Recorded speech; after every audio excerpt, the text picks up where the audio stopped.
On this edition of VLGA Connect, we speak with the CEO of the VLGA about how the organisation is working to maintain its connection with members across the sector in Victoria. So on VLGA Connect, Kathryn Arndt, thanks very much for speaking with us and welcome. This is really your show. This is about helping the VLGA connect to the sector and get the messaging out there as to what's happening across Victoria with COVID-19. How important is it to you that the VLGA maintains those communication lines at this time? Well, thank you, Chris, and it's a pleasure to be working with you on behalf of the VLGA to be able to broadcast to the sector during this very uncertain time.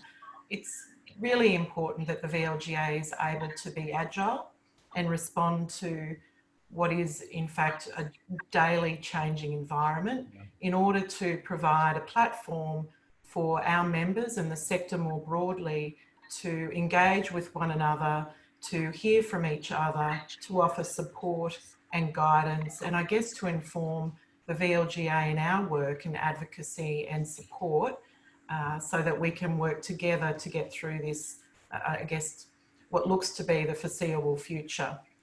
You mentioned the advocacy role that you have at the VLGA. I imagine that's challenging at the best of times, but right now when we want to support our leaders, they're really making tough decisions. They have a lot to consider.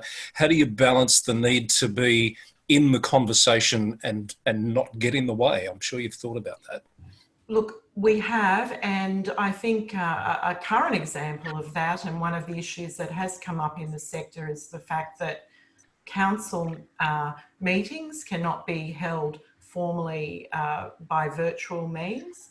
And however, what it also demonstrates to us is that we have a regulatory system in place that I guess foresees those sorts of circumstances perhaps and allows for councils to, in the immediate future, delegate some of those critical functions to the CEO to enable the council to get on with delivering those critical services to the community.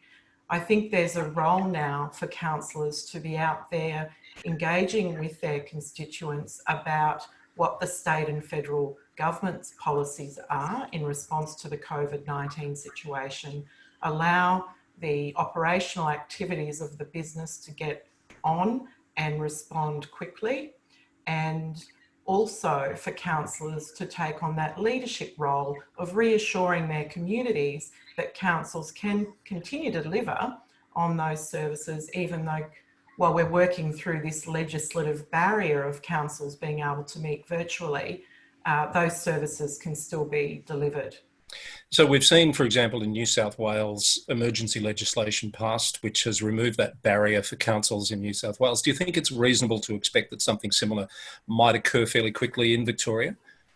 Look, whether or not it can occur quickly, I think, is the question, because as you would appreciate, our state and our federal government, but if we look at the Victorian state, Parliament's not due to sit again probably until May, when initially the budget was to be set down, but of course that's been deferred.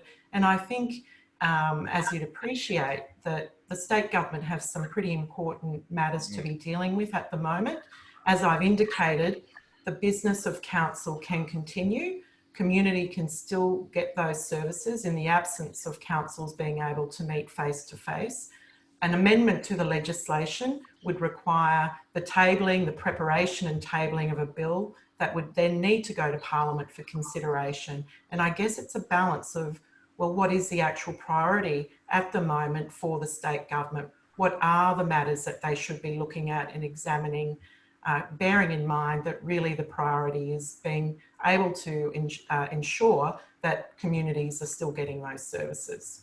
One more question, if I may. I know also in New South Wales there's been some discussion about local government election timelines perhaps needing to be looked at in light of what's happening now. Do you see that happening in Victoria as well, given we're due to go to election in October? Yes, look, October seems like a long way away, but perhaps it's not in this current environment.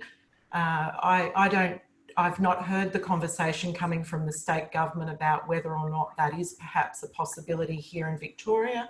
I know some of our members have indicated that in light of this situation, perhaps there should be some consideration of that. The VLGA is on the Project Control Board for the implementation of the Local Government Act, which received royal assent yesterday.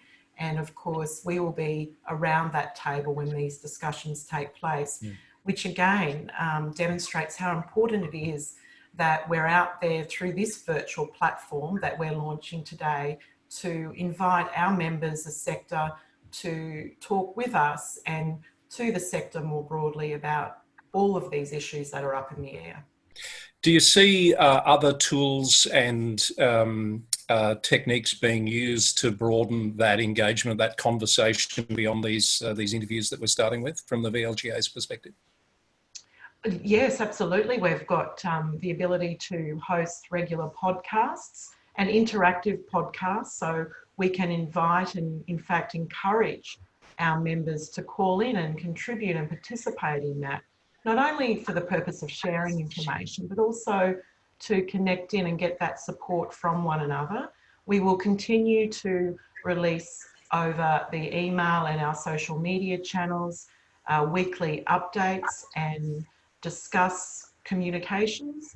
And of course, outside of our own work, we have seen a lot of CEOs engaging with their councillors over email, consulting with them on some of the more critical decisions that don't actually require the council to meet formally. So I think there are some mechanisms out there in place, but it's very important that for the VLGA, we are leading the conversation and providing that opportunity for the sector to engage, but also to allow community to listen in as well and see what their leaders are doing, their elected representatives at the very grassroots are undertaking to help them through this particularly difficult time.